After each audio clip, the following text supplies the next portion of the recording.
Selamlar herkese. Bundan yaklaşık 3 ay önce Kıraathane Game Jam için Turbo Twist isimli bir oyun geliştirmiştik. Daha sonrasında bir Play Console hesabı açtık ve oyunu Play Store üzerinde yayınladık. Bugün bu 3 ay içerisinde AdMob reklamlarından ne kadar para kazandığımızı detaylarıyla size anlatmaya çalışacağım. Öncelikle bu oyundan zaten kazanç beklentimizin olmadığını söylemek istiyorum. Oyunu sadece 48 saat içerisinde geliştirdik ve buna orantılı bir kazanç beklentimiz vardı.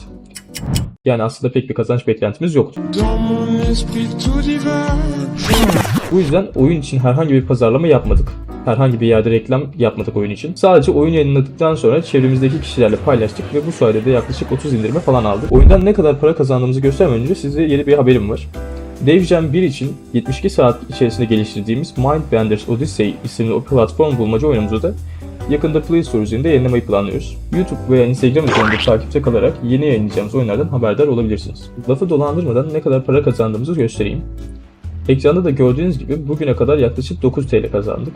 Aslında bu 9 lira ilk 2 haftada kazandığımız para diyebilirim. Dediğim gibi oyunun pazarlamasını yapmadığımız için oyunu paylaştığımız kişiler de belirli bir süreden sonra oyunu oynamamaya başladılar. Aslında bu 9 lira 30 indirilen ve bir kişinin oyunu ortalama oynama süresi 5 dakikayı geçmeyen bir oyun için fena olmayan bir rakam. Oyunu yayınladığımız ilk gün geçiş ve ödüllü reklam konusunda bir sorun yaşamıştık. Geçiş ve ödüllü reklamlar gözükmüyor. Sadece banner reklam vardı. Bu yüzden ilk gün sadece banner reklamı gösterebildik ve banner reklamda gösterime oranla kazancı en düşük olan reklam birimi.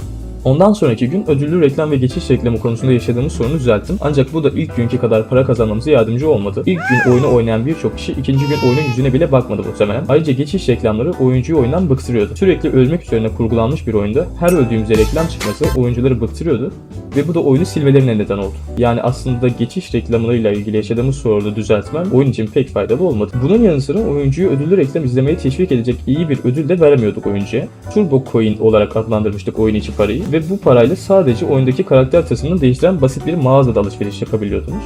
Bu da oyuncuyu ödüllü reklam izlemeye teşvik etmiyor. Tam da bu yüzden istatistiklere baktığımızda ödüllü reklamın da genel toplam kazancı en az katkıyı sağladığını görüyoruz. Ancak gösterim başına kazançta en karlı olanın ödüllü reklamlar olduğunu yine görebiliyoruz. Tabi burada BGBM yani 1000 gösterim başına elde edilen gelirinizin de kazancı direkt olarak etkisi oluyor. 1000 gösterim başına elde edilen geliri kısaca açıklamak gerekirse uygulamanın gelirini ve reklam gösterimlerini izlemenin veya karşılaştırmanın bir yolu diyebilirim. Turbo Twist için benim ortalama 1000 gösterim başına gelirim 15 TL civarındaydı. BGBM'yi artırmak için oyuncuya daha alakalı reklamlar göstermek, daha fazla reklam göstermek ve gösterimden daha çok para kazandıran reklamları göstermek gibi yolları deneyebilirsiniz. BGBM kadar reklam eşleşmeleri de kazanacağınız parayı etkiliyor diyebilirim. Sizin oyun içerisinde gönderdiğiniz her reklam isteği reklama dönüşmüyor aslında. Bunların sadece dönüşen bölümlerinden para kazanıyorsunuz. Yani siz 1000 reklam izlettiğinizi zannederken sadece 200 reklam izletmiş olabilirsiniz. Turbo Twist için benim eşleşme oranım %94 civarında.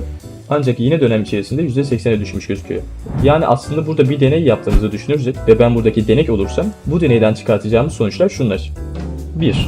Play Store mağazasında yayınladığınız oyununuzun pazarlamasını iyi yapmadıysanız bu oyundan pek bir gelir beklemeyin. 2.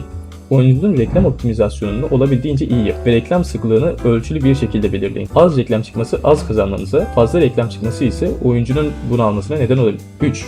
Kanala abone olun ve Discord sunucumuza katılın. Böylelikle oyunlarınızın milyonlara ulaşmasını sağlayabilirsiniz. Evet, sanırım tüm diyeceklerim bu kadar. Eğer bu video iyi bir like alırsa, ki 20 abonesi olan bir kanal için 10 beğenme bile iyi sayılır. Bu konu üzerinde sizin aklınızda kalan diğer soruları da yanıtlamaya çalışırım. İzlediğiniz için çok teşekkürler, çok sağ olun, görüşmek üzere, bay bay.